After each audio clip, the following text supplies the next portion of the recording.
Predator movie ഫ്രാഞ്ചൈസിലെ ഏറ്റവും പുതിയ മൂവിയാണ് പ്രെഡേറ്റർ കില്ലർ ഓഫ് കില്ലേഴ്സ്. ഒരു കിട്ടിലെ മൂവിയാണ്. ഈ ഒരു ഫ്രാഞ്ചൈസിലെ വൺ ഓഫ് ദ ബെസ്റ്റ് എന്ന് വേണമെങ്കിൽ പറയാം. അമ്മാതിരി ഒരു കിട്ടിലെ മൂവിയാണ്. ഈ ഒരു മൂവിയുടെ സ്റ്റോറി ടെല്ലിംഗ് എന്ന് പറയുന്ന ഒരു ആന്തോളജി ടൈപ്പാണ്. And this movie is an animated movie. Animation മൂവിയാണെന്ന് പറഞ്ഞ് മിസ് ചെയ്യുന്നവരുടെ ഒരു കാര്യം ഞാൻ പറയാം. മിസ് ചെയ്ത മോനെ നിങ്ങൾ ദുഃഖിക്കും. കാരണം വൺ ഓഫ് ദ ബെസ്റ്റ് എന്ന് ഞാൻ ചുമ്മാ അറിഞ്ഞതല്ല, കണ്ടു നോക്കുക, അപ്പോൾ നിങ്ങൾക്ക് മനസ്സിലാവും. ആൻഡ് ഈ ഒരു മൂവിയുടെ സ്റ്റോറി ടെല്ലിംഗ് വരുന്നത് ഒരു ഡിഫറെൻറ്റ് ടൈം പീരീഡിലുള്ള 3 ക്യാരക്ടേഴ്സും അവർ ഫേസ് ചെയ്യുന്ന ഇവന്റ്സ് ഒക്കെയാണ്. അപ്പോൾ പ്രെഡേറ്റർ എന്ന് പറയുന്നത് നിങ്ങൾക്ക് എല്ലാവർക്കും അറിയാം, അവർ എർത്തിലോട്ട് വരും, ഹ്യൂമൻസിനെ ഹണ്ട് ചെയ്യും. ഇതാണ് ആ ഒരു പണ്ട് തൊട്ടുള്ള പ്രെഡേറ്റർ സ്റ്റോറീസിൽ നമ്മൾ കണ്ടിരിക്കുന്നത്. പക്ഷേ പ്രെഡേറ്ററൊക്കെ എത്ര കാലം തൊട്ട് ഈ എർത്തിലുണ്ടെന്ന് ചോദിച്ചാൽ പ്രേ എന്ന മൂവി, അതായത് ഇതിന് തൊട്ടുമുമ്പ് റിലീസായ മൂവി തന്നെ പറഞ്ഞിട്ടുണ്ടായിരുന്നു, ആ ഒരു സ്റ്റോണേജ് കാലം തൊട്ടേ വന്നിട്ടുണ്ട്. ആൻഡ് ഈ ഒരു ആനിമേഷൻ മൂവിയിൽ അത് തന്നെയാണ് പറയുന്നത്. ഈ ഒരു മൂവിൽ സംസാരിക്കുന്ന 3 സ്റ്റോറീസും 3 ടൈം പീരീഡാണ്. ഈ ഒരു 3 ടൈം പീരീഡ് തമ്മിൽ ഒരുപാട് ഡിഫറൻസ് ഉണ്ട്. ഫസ്റ്റ് വരുന്ന ഒരു വൈക്കിങ്സ് എറയാണ്, രണ്ടാമത്തെ ഒരു ജപ്പാനീസ് സ്റ്റോറി, ആൻഡ് മൂന്നാമത്തെ ഒരു വേൾഡ് വാറിലുള്ള ഈ ഒരു 3 ടൈം പീരീഡിൽ വരുന്ന പ്രെഡേറ്റേഴ്സും അവിടെ നടക്കുന്ന ഇവന്റ്സ് ആണ്. ഈ ഒരു മൂവിയുടെ പേര് പോലെയാണ് ഈ ഒരു മൂവിയുടെ സ്റ്റോറി മുന്നോട്ട് പോകുന്ന കില്ലർ ഓഫ് കില്ലേഴ്സ്. അതായത് പ്രെഡേറ്റർ എന്ന് പറയുമ്പോൾ കില്ലറാണ്. ആ ഒരു കില്ലറിനെ തന്നെ കൊല്ലുന്ന കില്ലേഴ്സ് ആരാണ്, അല്ലെങ്കിൽ അവരുടെ പവർ എന്താണ്, അല്ലെങ്കിൽ അവരെങ്ങനെയാണ് അറ്റാക്ക് ചെയ്യുന്നതെന്നാണ് സിനിമ സംസാരിക്കുന്നത്. ഈ ഒരു മൂവി, ഈ ഒരു പ്രെഡേറ്റർ മൂവി ഫ്രാഞ്ചൈസിൽ തന്നെ ഒരു പുതിയൊരു വേൾഡ് ബിൽഡ് ക്രിയേറ്റ് ചെയ്യണം. ഇനി അങ്ങോട്ട് ഈ ഒരു മൂവിനെ കണക്ട് ചെയ്ത് ഒരുപാട് മൂവീസും ഒരുപാട് ഇവന്റ്സും അല്ലെങ്കിൽ ഡിഫറെന്റ് ടൈം പീരീഡ്, ആ ഒരു ഡിഫറെന്റ് ടൈം പീരീഡിന്റെ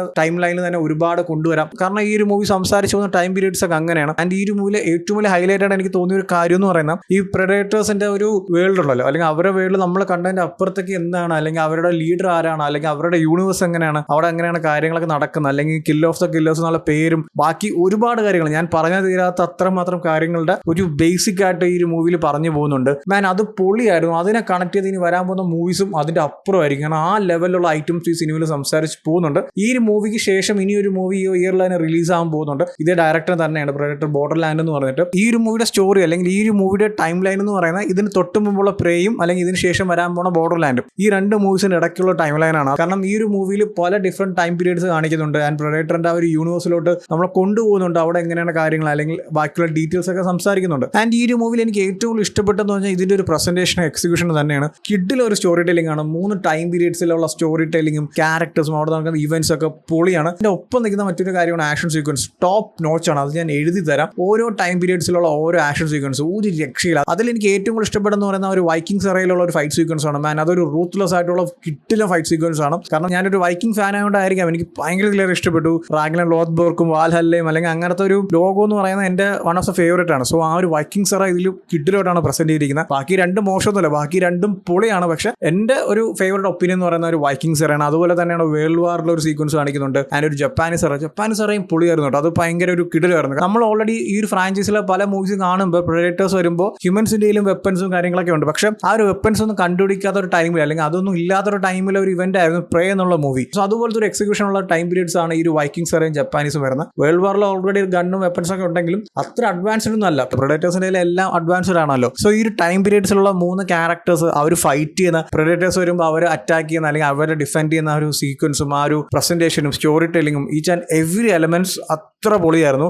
എനിക്ക് ഭയങ്കര ഇഷ്ടപ്പെട്ടു. ഞാൻ ആ ഒരു ഫൈറ്റ് സീക്വൻസ് ഇതിലൊരു 3 ടൈം പീരീഡിൽ ഓരോ ഫൈറ്റ് സീക്വൻസ് വരുന്നുണ്ട്. ആ ഒരു ഫൈറ്റ് സീക്വൻസിന്റെ ഒരു എക്സിക്യൂഷൻ കിഡിലെന്നൊക്കെ പറഞ്ഞാൽ വേറെ ലെവലായിരുന്നു. ശരിക്കും പറഞ്ഞാൽ ഇതൊരു തിയേറ്റർ എക്സ്പീരിയൻസ് ചെയ്യാനുള്ള മൂവി ആയിരുന്നു. ഇതിന് മുമ്പ് റിലീസായ മൂവിയും തിയേറ്റർ എക്സ്പീരിയൻസ് ആയിരുന്നു. അന്നും ആ മൂവി OTT റിലീസായിരുന്നു, ഇതും OTT റിലീസാണ്. പക്ഷേ ശരിക്കും ഇതൊക്കെ തിയേറ്ററിൽ കാണുമ്പോൾ കിട്ടുന്ന ഒരു എക്സ്പീരിയൻസ് വേറെ ലെവലായിരുന്നു. ഈ ഒരു കമ്പ്യൂട്ടർ മോണിറ്ററിൽ കണ്ടിട്ട് ഇജാതെ എക്സ്പീരിയൻസ് എനിക്ക് കിട്ടിയെങ്കിൽ തിയേറ്ററിലൊക്കെ വേറെ ലെവലായ മൂവി. ഈ ഒരു മൂവിയിൽ വരുന്ന മിക്ക ഫൈറ്റ് സീക്വൻസ് ഞാൻ റിപ്പീറ്റ് അടിച്ച് ഒരു 3-4 പ്രാവശ്യമെങ്കിലും കണ്ടുകാണ്. കാരണം അത്ര കിടലാണ്. ഒരു ആനിമേഷൻ മൂവിയാണ്. സോ അതിന്റെ ഫൈറ്റ് സീക്വൻസ് ഒക്കെ ഭയങ്കര നോർമൽ ആയിരിക്കും എന്ന് വിചാരിച്ച് ഒരിക്കലും ഈ ഒരു മൂവി കാണാതെ ഇരിക്കരുത്, മിസ് ചെയ്യരുത്.